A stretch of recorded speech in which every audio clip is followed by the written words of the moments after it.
Welcome to the Best of Life Today, live 2024 edition, looking back at the top 10 interviews from the last year. Yeah, we have a very scientific and elaborate system to determine this, so I hope you appreciate it. No, I'm joking. Listen, if you're looking for Ryan George, the Canadian guy who makes the comedy videos, I want to tell you right now, this is a different Ryan George. And we actually got, when this aired last year, or this year, I should say, back in April, we got a lot of traffic of people going, wait a minute, what? Confusion. So I don't want you to have that confusion. If you're looking for the comedian, it's not him. This is a guy who found out from a podcast that his father, who was a pastor, was also a serial sex abuser. So not funny at all. And like I said yesterday, one of those things that we saw far too much of this year.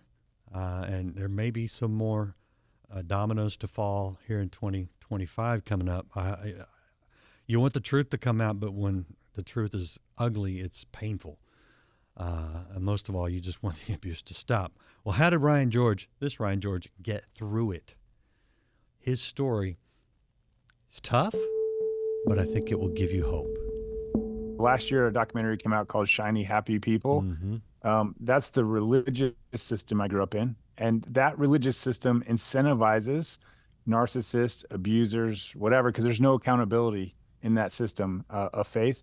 And some of the theology is bent towards high control, which also lends itself towards abuse. And so I was physically, verbally, and spiritually abused. So for instance, like if I did something wrong and my dad beat me or did something worse than beat me, which often happened, he would say, yeah, but in the Old Testament, it said that if you disrespected your parents, you should be stoned publicly, killed for it. So this is less than that. So be thankful, right? So that's what I endured. And then several years ago, we found out through a podcast, actually a victims advocate podcast, that my dad was a serial sexual predator.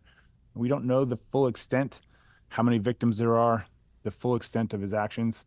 The ones we do know and their stories are just utterly despicable. And I'll share that. I mean, you can go to my book for that. It's not a true crime book. It's not there to litigate. I'm not trying to get a pound of flesh on my dad or anything, but just to give people the backstory to say, hey, I get church hurt.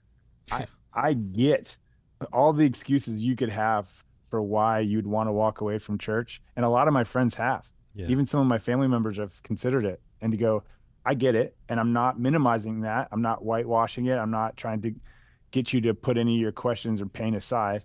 I'm just saying there is a path to finding healing in the church. One of the things my counselor says on a regular basis is wounds from relationship are healed in relationship.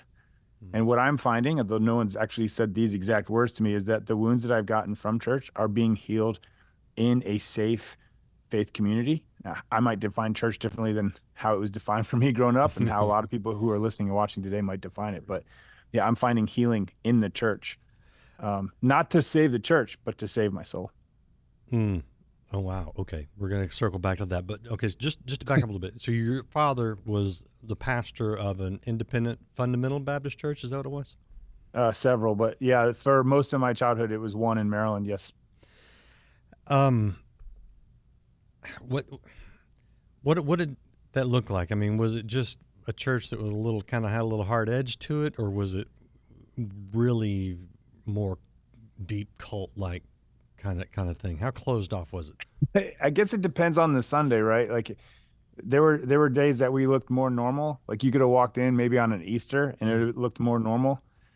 Where it got really off was when I went home, right? There was a certain presence that my dad had to his congregation that actually attracted abusers into his sphere, right? He's almost like a spider with a web, because he was very gregarious and there was a lot to like about our church. There were people from different socioeconomic statuses. There were things we were doing to serve. There were things that if you looked at it from the outside, you're like, oh, well, it's just a little bit more conservative than what we believe. Yeah.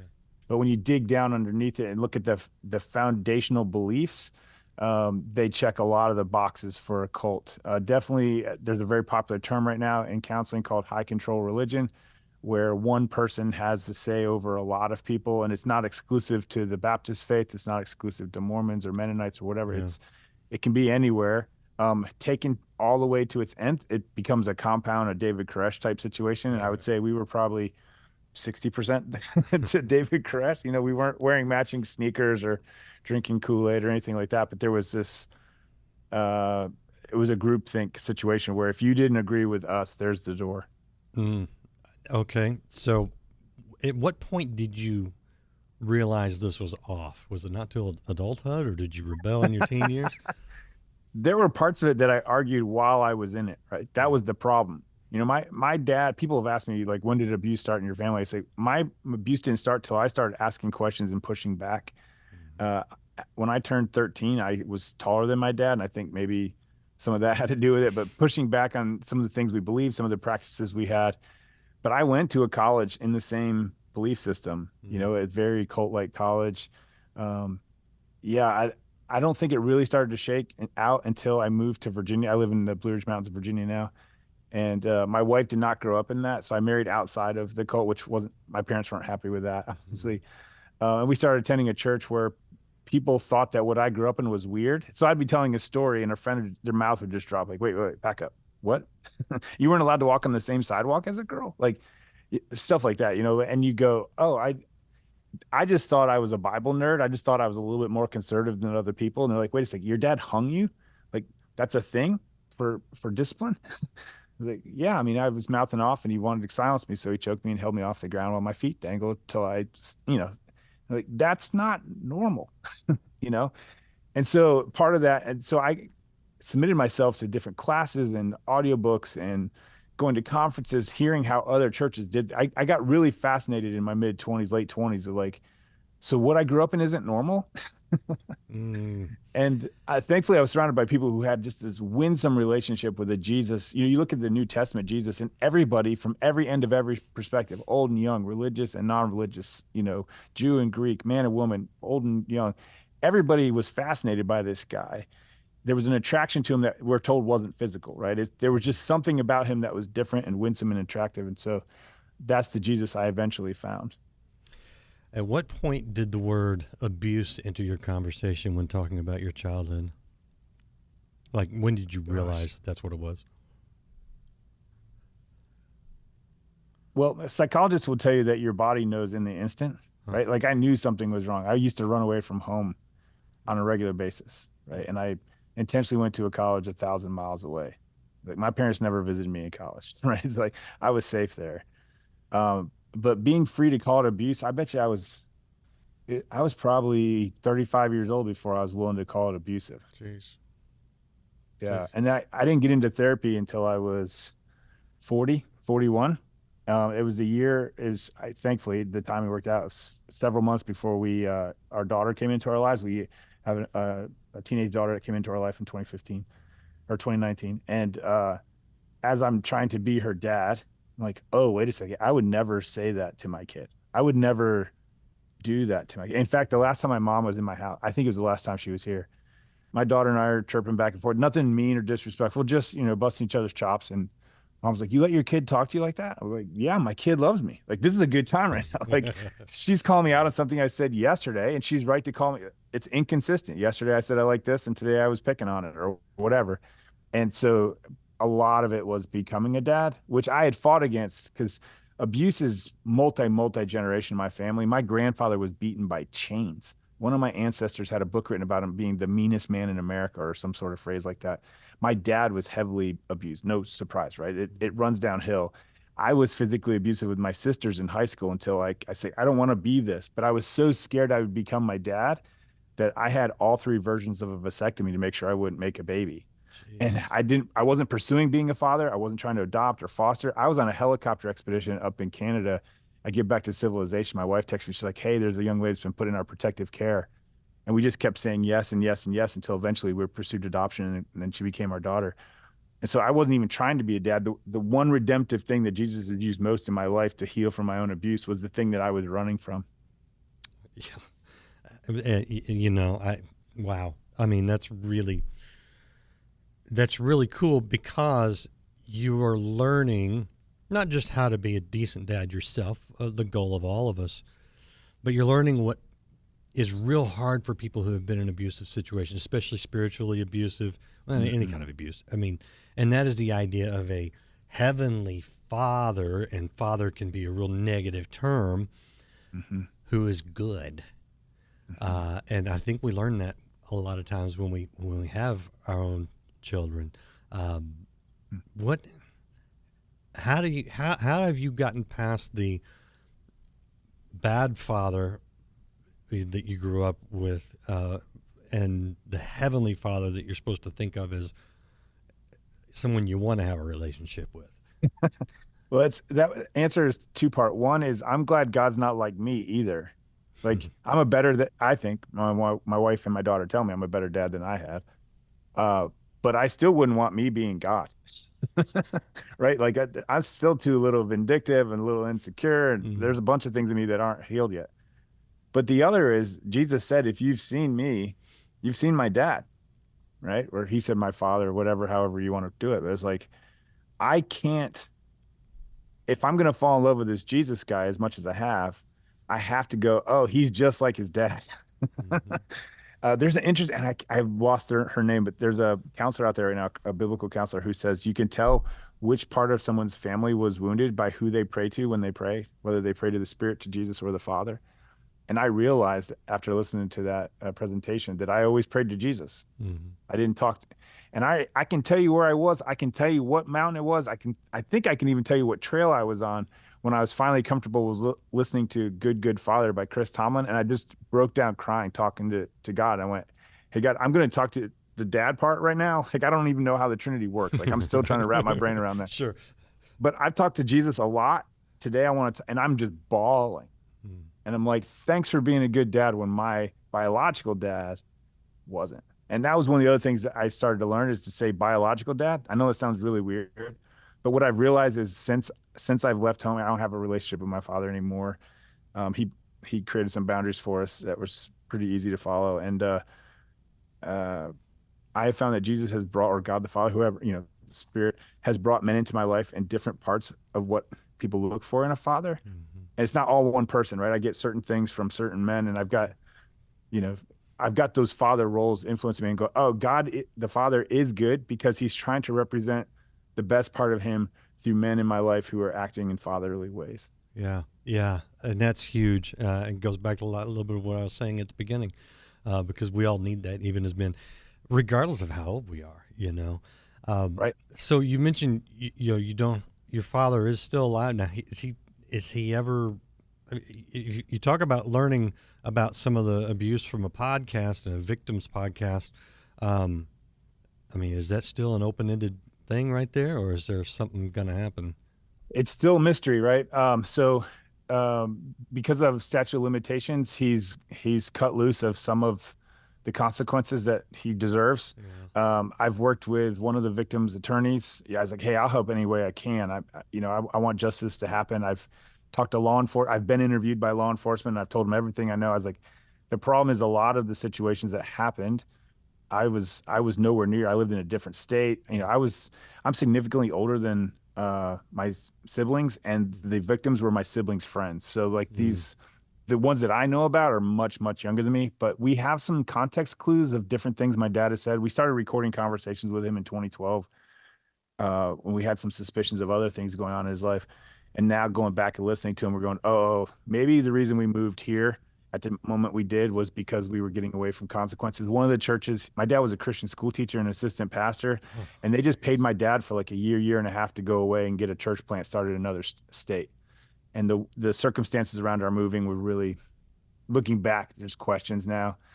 There's awkward moments in the 90s. I was doing door-to-door visitation. That's really big in the faith I grew up in. And we visited a lady's house, never met her before, don't know her name, never seen her since. Just a stranger. We're, canvassing a neighborhood. And we said, hey, if you don't have a faith or don't have a church, we'd love to invite you to ours. And she said, oh, where do you go? And we told her, she said, oh, I'd never go there. The pastor's having an affair. Yeah. And it's so wild because that day, my partner, like you go in pairs, like a lot of the religions do. My partner was my mom. And she's like, oh, no, I'm his wife. I would know. And this stranger looked at my mom. I'll never forget this day. And she said, well, you don't know your husband. Jeez. And so we don't know. And my dad, one of the victims he did tell us something had happened because he stepped down from a church when it happened. But he said he'd had an affair with a teenager. And we found out later it was not a affair. It was not consensual. And it started before she was 18. So maybe that affair that we heard about through a door was something else. Like we just don't know the extent of it. And as much as I would love to give all of my dad's victims a chance at justice and freedom and closure and whatever, I don't even know who someone open. Maybe people see my name in this book or whatever. I had one guy message me on Facebook. He's like, "Hey, I went to one of your dad's churches. I've got more details if you want them. I'm supposed to get with him in the next couple of weeks." Jeez. So I don't even know the extent of it, to be honest. So what do you do? By the way, I want to show people your book again. This is Hurt and Healed by the Church by Ryan George. Where, you know, this, like he said, this is not just like some kind of tell-all or investigative journalist kind of thing. I mean, there's Right. a lot going on. There's a larger thing, but what do you do with that and not letting that dictate your every thought of every day, and moving on and being the man God wants you to be, and not just getting stuck in that muck? Well, part of it is forgiveness isn't, Jesus gave us the call to forgiveness, not for the other person, but for ourselves. Mm-hmm. You know, how many times the person you have to forgive is someone who's passed on to the other side, right? So forgiveness isn't meant just to free them, it's meant to free us. And so when I'm living in forgiveness, it's a much better life. And I want people to forgive me, right? The other part of it is I look at, hey, I can focus on the hurt, or I can focus on the redemption. Yeah. I can be the change I want to see in the world. I can be the first generation of George men to not abuse my spouse and abuse my children, you know? Mm-hmm. And so my personality style, I tend to look for the silver linings. I tend to show me the fun thing we can do. And so, and that's where my adventure started. You mentioned exploring at the beginning of our conversation. Mm-hmm. You know, I've been to all 7 continents, both polar circles, trying to scare myself into some sort of feeling. I found God through it. So God redeemed that. But yeah, a lot of it was just running away from the pain and then going to counseling and going, no, let's sit in this. Let's process through this so that we can move on, so that I am not defined by what my dad did, Right. To me or anybody else, that I can be defined by what God's doing in me. There you go. And so it's hard. I will say it's not 100% of the time. There are days when I have to pray to Jesus a version of what that guy said to him. It's like, hey, God, I believe, help my lack of belief. There are days I go, God, I forgive, but help my lack of forgiveness. Yeah. You know, there are days when I feel myself grinding my teeth or my fists all balled up, and I have to say, hey, God, help me loosen my fingers. But yeah, it's a prison if you stay there. Okay. Now that's important, because somebody's going to watch this interview if they're not watching now, and they're watching it because they've been through some similar things in some Mm-hmm. regard. The spiritual abuse. They want a relationship with God, but they are terrified by what they've seen by people who call themselves messengers of God, right? And they know something's off. What do you say to that person who is where you were, 15, 20 years ago, trying to figure things out?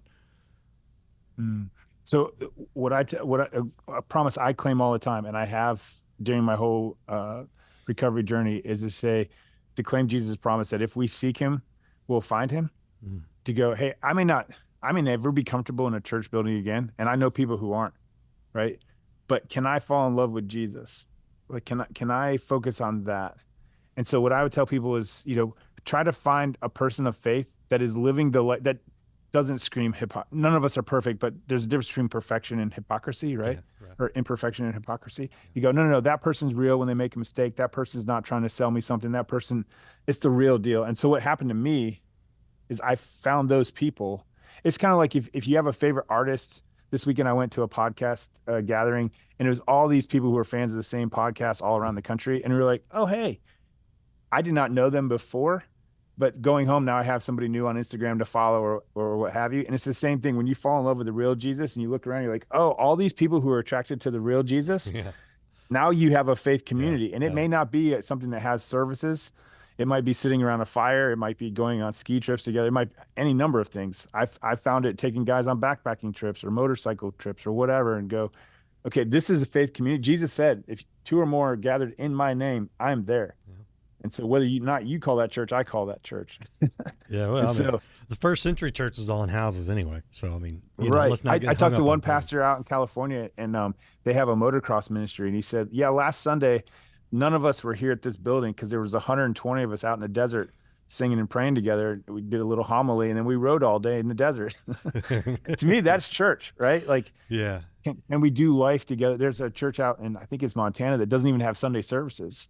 They do service on Thursday night. They're like, listen, if we're trying to reach the world's doing a bunch of fun things on Sunday. Go do that with them and be Jesus there, mm, whether mm, they are believers or not, right? Show up where they are and where they're having fun. Because if you both love riding ATVs, well, you're gonna already, that knocks down a door for a relationship, or skiing or whatever your thing is, right? yeah, For yeah. me, I love via ferrata and bungee and paragliding, stuff like that.